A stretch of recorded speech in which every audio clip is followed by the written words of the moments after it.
Selamat pagi, shalom kekasih Tuhan. Mari kita mulai saat teduh pagi ini dengan doa. Kita berdoa. Bapa kami yang di surga, dikuduskanlah namamu. Kami bersyukur buat kasih setia, anugerah dan limpah rahmat-Mu yang baru atas kami.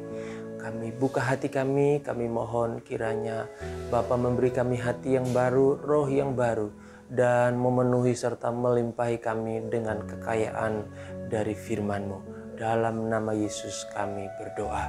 Amin. Kekasih Tuhan, tema saat teduh kita pagi ini, firman Tuhan memberi hikmat. Teksnya dari Mazmur pasal 19 ayat 8. Demikian bunyinya. Firman Tuhan itu sempurna, menyegarkan jiwa.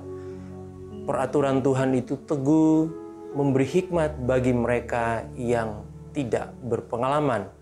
Nah, dari keseluruhan teks ini dari pasal 19 ayat 1 sampai 15 sebenarnya membicarakan tentang bagaimana pemazmur menaikkan pujian syukurnya kepada Tuhan atas karya ciptaan Allah yang dia lihat di alam semesta begitu hebat, begitu ajaib, begitu sempurna, berjalan semua secara teratur.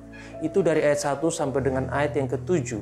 Dari ayat 8 sampai dengan ayat yang ke-1 berbicara tentang bagaimana pemazmur sungguh-sungguh mengakui firman Tuhan itu sempurna, firman Tuhan itu murni, teguh. Dan ayatnya yang ke-12 sampai dengan 15 itu tentang bagaimana doa dari pemazmur supaya hatinya tetap dijaga dan dilindungi oleh firman-Nya yang hidup dan berkuasa itu. Nah, kekasih Tuhan, teks yang secara khusus menjadi perenungan di ayat yang ke-8 dikatakan bahwa firman Tuhan itu sempurna, menyegarkan jiwa. Peraturan Tuhan itu teguh, memberi hikmat bagi yang tidak berpengalaman. Nah, bagaimana supaya kita dapat menerima hikmat dari firman yang kita baca, dari firman Tuhan? Pertama adalah kita mulai membaca dan bertekun terus-menerus membaca firman tiap-tiap hari. Mengapa kita perlu membaca firman untuk menerima hikmat dari firman itu? Pertama, dengan membaca firman, kita dituntun untuk mengalami keselamatan yang sejati di dalam Kristus. 2 Timotius pasal 3 ayat yang ke-15.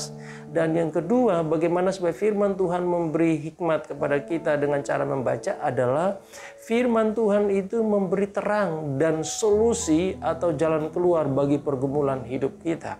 Yang ketiga adalah ketika kita membaca firman Tuhan itu memberi kebenaran untuk memerdekakan kita. Nah, kekasih Tuhan, bagian yang kedua dari bagaimana firman Tuhan memberi hikmat kepada kita adalah kita terus setelah membaca firman, kita bertekun di dalam doa. Doa artinya kita percaya bahwa Allah Bapa yang memelihara hidup kita, yang bertanggung jawab atas seluruh dan menyediakan seluruh yang kita perlukan berdasarkan firman. Nah, dengan kita membaca firman dan kita mau berdoa, berarti kita berdoa berdasarkan kehendak Allah, berdasarkan firman Tuhan. Nah, firman Tuhan di dalam Yohanes pasal 15 ayat 7 dikatakan bahwa setiap orang yang tinggal dalam firman dan firman tinggal di dalamnya, apa saja yang dimintanya diberikan oleh Tuhan. Karena itu kekasih Tuhan, mari kita terus bertekun membaca firman dan tetap membaca firman. Sebab Tuhan tidak akan pernah membiarkan firman-Nya gagal. Dan di dalamnya memberi hikmat serta kekuatan untuk kita menjalani hidup ini secara benar dan bertanggung jawab di dalam kehendak Tuhan. Mari kita berdoa. Bapa, kiranya Roh Kudus-Mu terus menolong kami dan berbicara kepada kami untuk kami tetap tinggal di dalam firman dan firman-Mu tinggal di dalam kami, serta memberi kami hikmat untuk kami mengikuti Tuhan dengan setia dan benar. Dalam nama Yesus kami berdoa. Amin.